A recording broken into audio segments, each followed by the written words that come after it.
श्राद्धा Walker का जन्म मुंबई के वसई इलाके में हुआ था।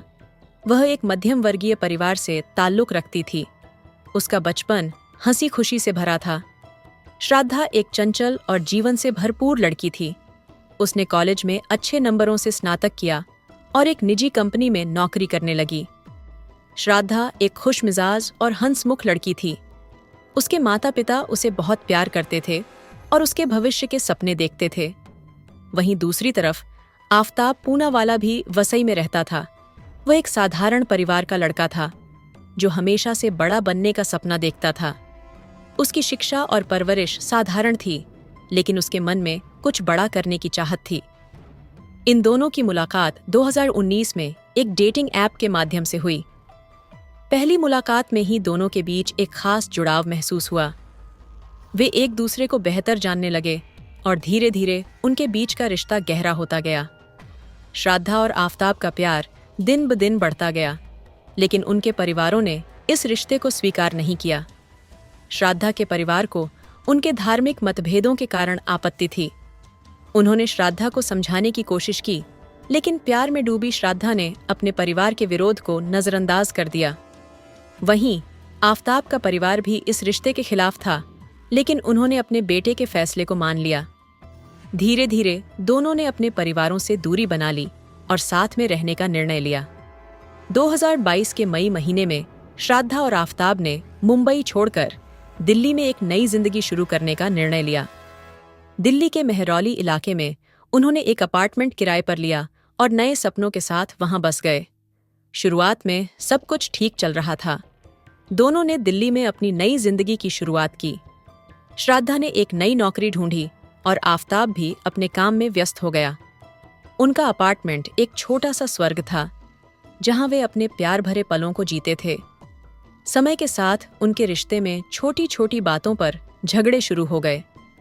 आफताब का व्यवहार बदलने लगा और वह श्राद्धा से अधिक समय के लिए दूर रहने लगा। श्राद्धा का दोस्तों और परिवार के साथ संपर्क घटता गया और वह अकेलापन महसूस करने लगी। श्राद्धा के मन में आफताब के प्रति अविश्वास बढ़ने लगा। दोनों के बीच के झगड़े दिन ब दिन बढ़ते गए। श्राद्धा ने कई बार अपने दोस्तों के साथ अपनी परेशानियों को साझा किया, लेकिन वह समाधान नहीं ढूंढ पाई। 18 मई 2022 की रात एक काली रात थी। श्राद्धा और आफताब के बीच एक और तीखी बहस हुई। गुस्से में आकर आफताब ने श्राद्धा का गला घोंट दिया। श्राद्धा की चीखें सुनाई नहीं दी और वह हमेशा के लिए खामोश हो गई। इस भयावह घटना के बाद आफताब ने श्राद्धा के शव के टुकड़े कर दिए और उन्हें फ्रिज में रख दिया। अगले कुछ दिनों में उसने इन टुकड़ों को दिल्ली के विभिन्न स्थानों में फेंक दिया, जिससे इस भयानक अपराध का कोई सबूत न बचे। श्राद्धा के परिवार ने जब उससे महीनों तक संपर्क नहीं किया तो उन्हें शक हुआ। उन्होंने 12 अक्टूबर 2022 को वसई में लापता व्यक्ति की रिपोर्ट दर्ज कराई। मुंबई पुलिस ने श्राद्धा के अंतिम झात स्थान का पता दिल्ली में लगाया और मामला दिल्ली पुलिस को सौंप दिया। दिल्ली पुलिस ने आफताब को पूछताछ के लिए हिरासत में लिया। पहले तो आफताब ने अनभिज्ञता का दावा किया, लेकिन बाद में गहन पूछताछ के बाद उसने हत्या की बात कबूल कर ली। पुलिस ने आफताब द्वारा बताए गए स्थानों से श्राद्धा के शरीर के टुकड़े बरामद किए और अपार्टमेंट में खून के धब्बे और अन्य फोरेंसिक सबूत पाए। आफताब की गिरफ्तारी के बाद मामले की सुनवाई दिल्ली के साकेत जिला न्यायालय में शुरू हुई। प्रारंभिक सुनवाई में आफताब को पूछताछ और सबूत एकत्र करने के लिए पुलिस हिरासत में भेजा गया। मामले ने मीडिया का बहुत ध्यान आकर्षित किया और अपराध की क्रूरता के कारण जनता में भारी आक्रोश पैदा हुआ। अभियोजन पक्ष ने फोरेंसिक सबूत, जिनमें डीएनए परीक्षण शामिल थे, प्रस्तुत किए, जिससे यह पुष्टि हुई कि बरामद किए गए शरीर के टुकड़े श्राद्धा के थे।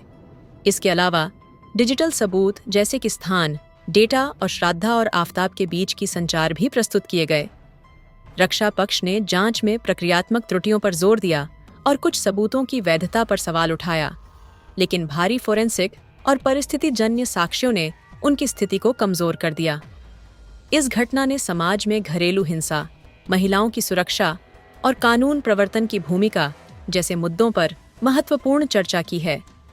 इस मामले ने कठोर कानूनों और दुर्व्यवहार संबंधों में व्यक्तियों की सुरक्षा के बेहतर तंत्र की मांग को भी प्रेरित किया है।